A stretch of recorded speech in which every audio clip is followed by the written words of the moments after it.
What if I told you that you're not lazy? What if every moment you thought of yourself as unmotivated, unproductive, or inconsistent was never truly about failure, but simply a misunderstanding? The war you've been fighting within wasn't caused by something broken inside of you, but because something powerful in you has yet to be activated. I've studied the men who reshaped history, men who built empires from nothing. These weren't men who began with discipline. They built it brick by brick. Men like Andrew Carnegie, Thomas Edison, Henry Ford, Charles Schwab, they didn't depend on fleeting feelings. They didn't wait for motivation to arrive. They didn't start out as legends, they became them. How?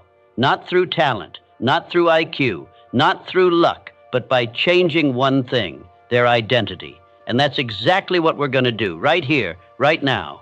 This isn't just a motivational speech, it's a complete system reset. Because if you've ever felt like your ambition is bigger than your current habits, if you've ever looked at yourself and thought, I know I was made for more, but still couldn't take the first step, then this was made for you. I'm not here to hype you up. I'm here to rewire your mental code so that laziness feels foreign and movement becomes your nature, so that discipline becomes your new normal. And it all starts with belief.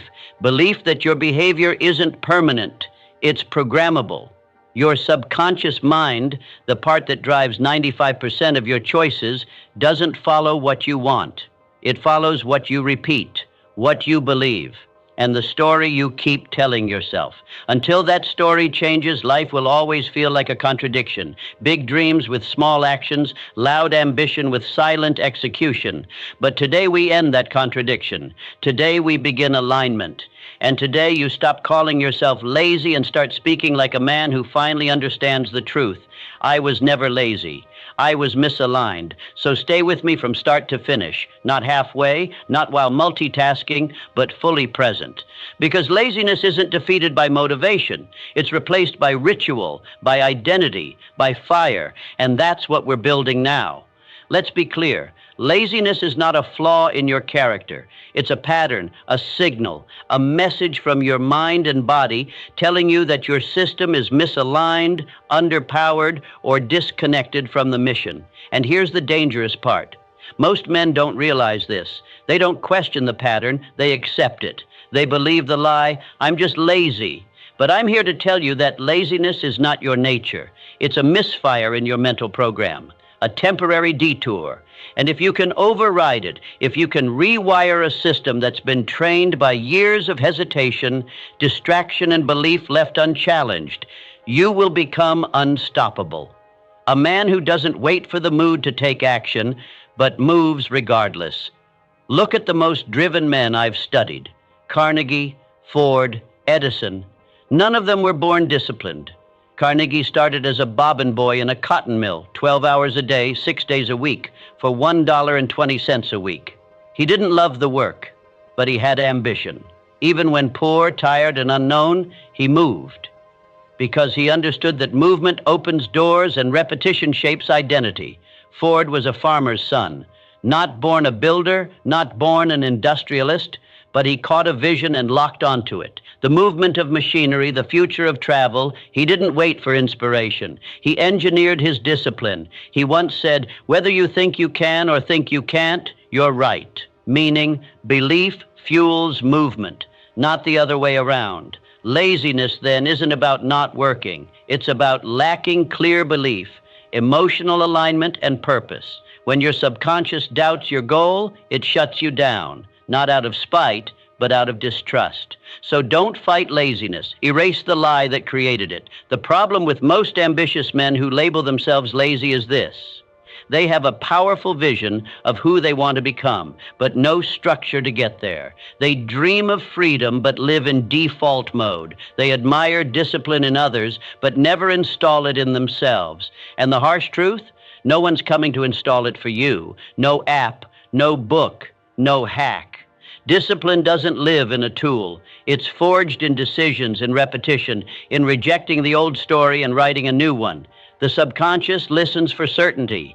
It obeys command. Say, I'm not consistent, and it complies. Say, I always quit, and it nods. Say, I'm lazy, but I want to change.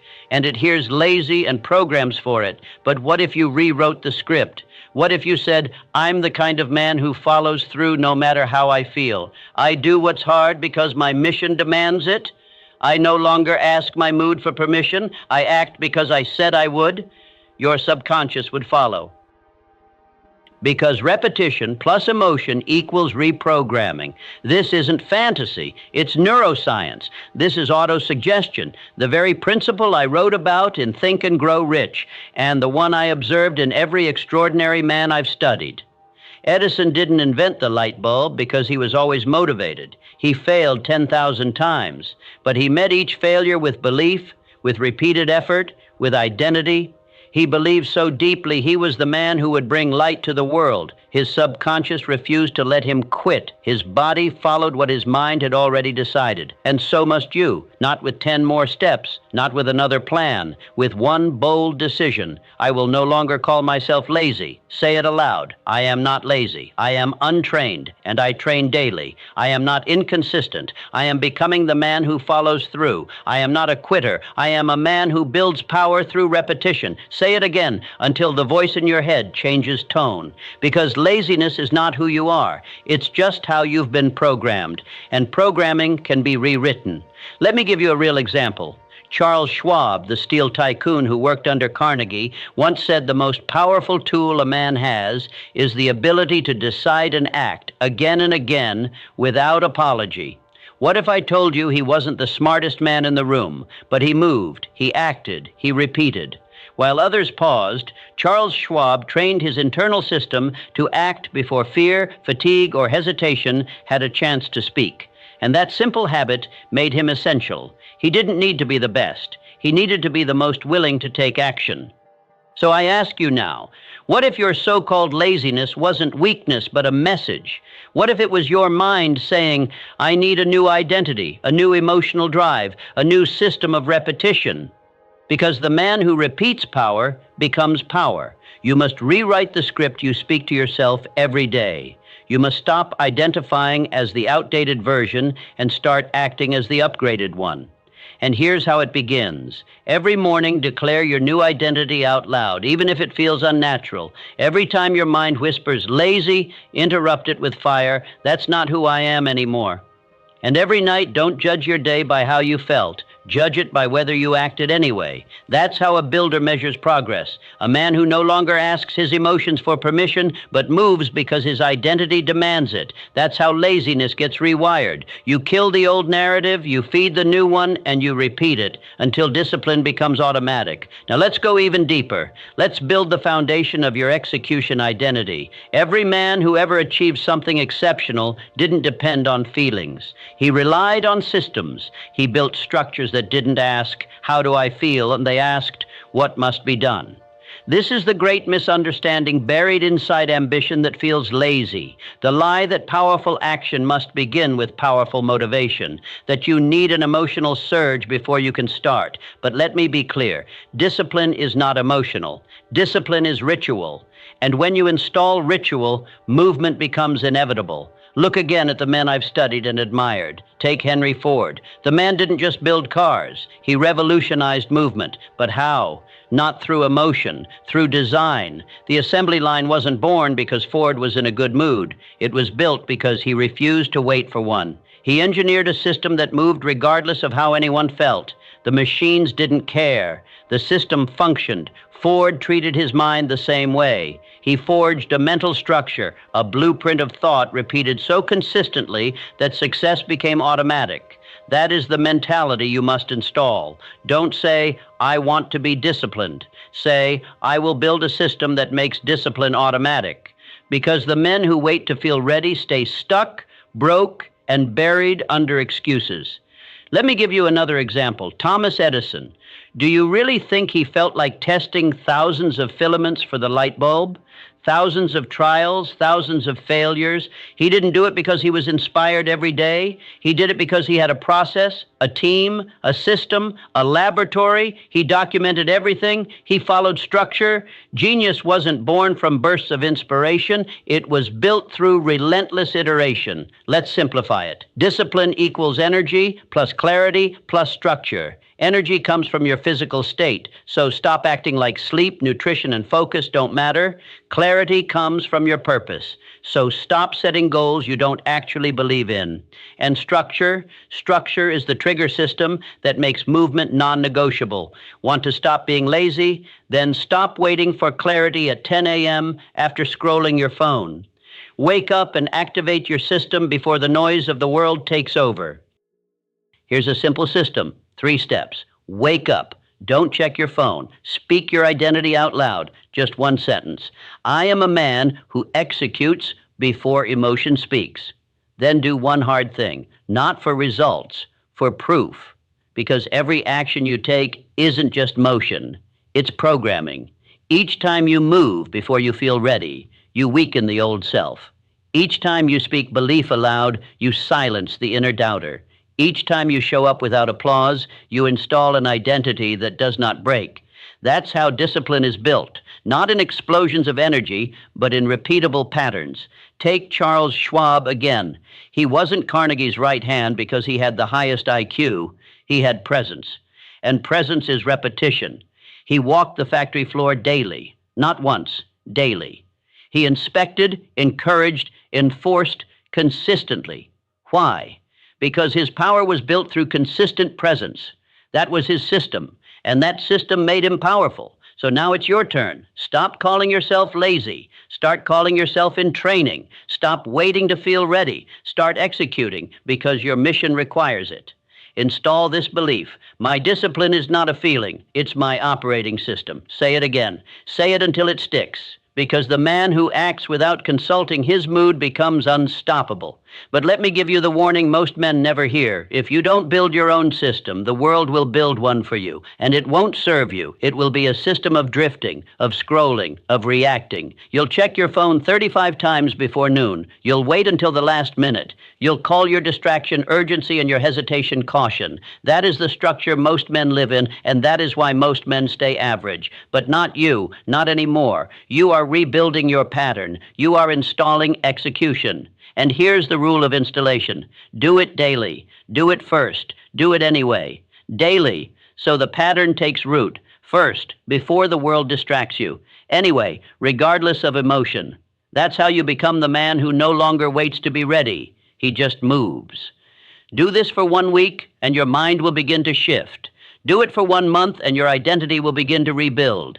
Do it for 90 days, and the man who once called himself lazy will be gone, replaced by the builder, the man of structure, the man of decision. That is who you are becoming, and all it takes is a single move made without waiting to feel ready. Now let's go deeper into how to rewire your reward system so that execution feels better than delay. You are not lazy. You are well trained. Trained over years to feel good when you avoid the hard thing, when you scroll instead of focus, when you choose comfort over your calling. And what's repeated with emotion becomes installed. So now we must rewire what your brain labels as reward. Because here's the truth. You don't need more willpower. You need better wiring. Most men unconsciously reward themselves for avoiding discomfort. You hit snooze, your body relaxes, you skip the workout, your mind breathes relief, you avoid the call, fear fades momentarily. That is a false win, but your subconscious records it as success, and that success costs you. You gain comfort, but you lose conviction. You protect emotions, but sacrifice your identity. And identity is everything. The question is not, how do I feel motivated? It's, how do I change what I celebrate? Let me show you how Andrew Carnegie understood this before psychology had names for it. When I asked him how he managed so many men and inspired loyalty at a scale few could imagine, he told me, men don't move for money alone. They move because of who they believe they're becoming under your leadership. He didn't just reward results, he rewarded identity. He made his men feel like builders, part of something greater. That's what you must do now for yourself. Stop celebrating ease. Start rewarding effort. Stop praising comfort. Start honoring initiation. Every time you act before you feel ready, that's your new dopamine. Every time you move without needing a push, that's your applause. But don't wait to feel proud. Create the ritual. After the hard thing, say it out loud. That's who I am now. After you say no to distraction, write it down. Today, I starved the old self. After you face resistance, pause, breathe, and say, this is the fire that forges my future. You may think these are small things, but that's because you don't yet understand how deeply your subconscious craves reinforcement. Every action must be followed by identity because the brain learns through pattern. Let me remind you of Thomas Edison. He failed publicly, relentlessly in his quest for the light bulb. But after every failure, he didn't say, I'm not good enough. He said, that's one more way it won't work. Here's a technique. Every time you do something you normally avoid, work out, make the call, open your laptop to build instead of scroll, pause for 10 seconds after. Put your hand to your chest and say, this is my new pattern. Why? Because your subconscious listens best immediately after action. In that window, your identity is moldable. Speak power into it. Repeat it. Install it until the nervous system connects action to identity. Let's talk about Charles M. Schwab. He became president of U.S. Steel at 35, leading thousands of men and managing billions. Not because he had the highest IQ, but because he trained himself to crave responsibility. He linked reward to leadership. He made effort emotional. When things got hard, he leaned in. And after he reminded himself, I was born to lead. That phrase reinforced every bold move. And every bold move rewrote his identity. Now it's your turn. No more I'm lazy. From now on, say, I do the hard thing. I move first. I choose progress over pleasure. Say it after the workout, after the call, when you open the notebook and begin. You're not waiting for greatness, you're installing it. And remember this, every delay feeds the old self. Every action fuels the new one. So choose wisely. Now let's take this deeper into how to kill the excuse loop forever and replace it with action. Let's be honest. You already know what to do. You've known for weeks, months, some of you years. The plan is not the problem. The strategy isn't the barrier. The steps are already inside you. But instead of acting, you think. You overanalyze. You research. You prepare. You wait for the right time. This isn't intelligence. It's habitual hesitation disguised as logic. Let me say it straight. If your first instinct is to think instead of act, then you've trained your mind to obey fear, not purpose. The real enemy of greatness isn't laziness. It's the illusion of preparation. The longer you stay in preparation, the heavier doubt becomes. Let's talk about Henry Ford. He wasn't the most educated. He wasn't the most articulate, but he had a bias for motion. When his engineers said the V8 engine block couldn't be built in a single casting, he didn't debate. He said, build it anyway. They tried, they failed, they came back. He didn't form a new committee. He repeated, build it anyway. Because Ford understood what many forget. Excuses grow in stillness, but they die in motion. Even uncertain steps crush the excuse loop. When the mind is idle, it exaggerates fear. It inflates the cost of failure. It disguises hesitation as perfection. But let's look at Abraham Lincoln. During the Civil War, he faced unimaginable pressure. Every decision had life or death consequences. Yet he moved. He signed the Emancipation Proclamation, not because the timing was perfect, but because the mission demanded movement. He once said, the best way to predict the future is to create it. And creation comes not from thinking, but from doing. Here's what you must now install. Don't ask, is this perfect? Ask, is this aligned? If it is, move. You can adjust later. You can fix in flight. Because the man who waits for the perfect moment dies with perfect excuses. Let me give you a tool I give every ambitious man I train, the 2-minute rule. When a thought enters your mind, something you know needs to be done, you have 2 minutes to take the first step. Not to plan it, not to write about it, but to do it. Send the message, make the call, start the rep, record the idea, just move. Because hesitation is how the excuse loop is born. Action is how it's broken. You might say, but what if I fail? And here's the truth, you will. At times, you'll fall. You'll misstep. You'll miss. But the man who fails in motion is always ahead of the man who fears in stillness. Edison failed 10,000 times. He didn't stall. He recorded. He adjusted. He moved again. He said, I haven't failed. I've just found 10,000 ways that won't work. That is the mindset of a builder. So the question is, who do you want to be? The man who dreams of power or the one who moves in it before he feels ready? Let me speak this directly into your core. You don't need more time. You need fewer excuses. You don't need more confidence. You need movement. And movement repeated becomes identity. So here's your new ritual. Every morning, write down 3 actions, the real ones, the ones you've been putting off, the ones that stretch you. Then commit, not to finish them perfectly, but to start each within 2 minutes of when you planned. Repeat this daily, and something will change. Your brain will stop negotiating. It will start following. You'll become the man who does, not the one who waits. This is your language now. I act quickly. I trust motion more than mood. I break excuses with movement. Say it again and again, because hesitation teaches the mind to disobey. Action teaches it to submit. Say it now. I act. I move. I kill the excuse.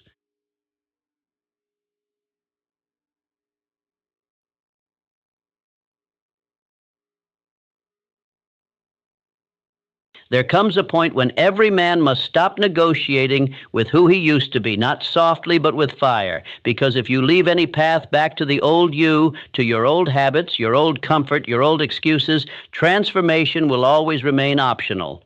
And anything optional eventually gets abandoned. The greats I've studied didn't just step into the future, they burned the past. Not because it was evil, but because it was no longer useful.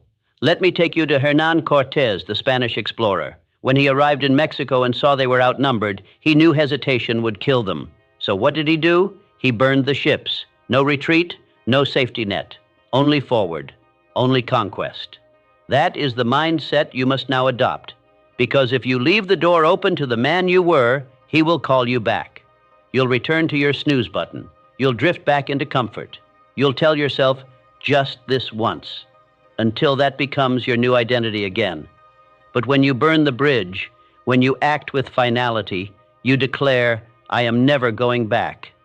And your only path becomes forward. Andrew Carnegie understood this. Before becoming one of the richest men in America, he was a poor messenger boy. But even in poverty, he trained his mind to outgrow his conditions. He wrote his chief aim, not once, but daily, morning and night, until his subconscious could no longer accept mediocrity. His bank account was still small, but his mindset had already become wealthy. And when opportunity came, he didn't hesitate. He moved. He invested his time in building relationships, in learning and aligning with power, and most of all, he stopped spending time with people who chained him to his past. So now ask yourself, what in your life is still tethered to the man you're trying to leave behind? What still speaks in the voice of comfort when you're trying to rise in power? And are you ready to burn the bridge? Is it the habits you entertain, the endless scrolling, the sleeping in, the starting and stopping with no follow-through? Is it the identity you refuse to release? I'm just not that motivated. I've always struggled with discipline. I'm too inconsistent. If so, then it's time to burn it, not with anger, but with decision. Speak this to yourself now. That version of me no longer has a vote. Because as Henry Ford once said, if you always do what you've always done, you'll always get what you've always got. That isn't a clever phrase, it's a law. And the only way to rise above that law is to eliminate the option of doing what you've always done. This is what I call the bridge burning ritual. Write down 3 behaviors that no longer belong in your life. Not vague ideas, but concrete actions. For example, I no longer hit snooze. I no longer eat after 9 p.m. I no longer explain my dreams to people who laugh. Write them in bold, ink them into permanence, and speak them aloud every morning. Then take one more step. Destroy the pathways to the old self. Delete the apps that keep you distracted. Cancel the subscriptions that waste your focus. Block the sites that steal your time. Stop replying to people who pull you back into the version of yourself you're outgrowing. This is not hatred. It's clarity. This is exactly how Thomas Edison moved. He didn't sit around waiting for a lightning bolt of inspiration. He built environments that demanded excellence. His lab was not a place for comfort. It was a space for relentless iteration. Tools, notes, failures, systems, everything pointed forward. He didn't decorate for familiarity. He engineered for genius. Now you must do the same. Ask yourself, what in my life makes it easy to return to the past? Then remove it today, not later. Because every day you tolerate the old is a vote for the man you say you no longer want to be. Say this now. I burn the bridge to my old life. I move forward only. My identity is sealed by decision. Repeat that and act on it. Let this become your fire. Because once you eliminate the escape route, the only direction left is power. Let's move forward. A man who relies on motivation is gambling with his destiny, because motivation is a mood. It comes and goes with sleep, stress, and what strangers say online. But the man who anchors his life in ritual doesn't wait to feel right. He builds the environment that makes doing right inevitable. You see, greatness is not spontaneous. It's not the result of random bursts of effort. It is the outcome of daily rhythm. A machine that keeps operating even when your mind protests, even when your soul feels weary, even when no one is watching. That machine is ritual.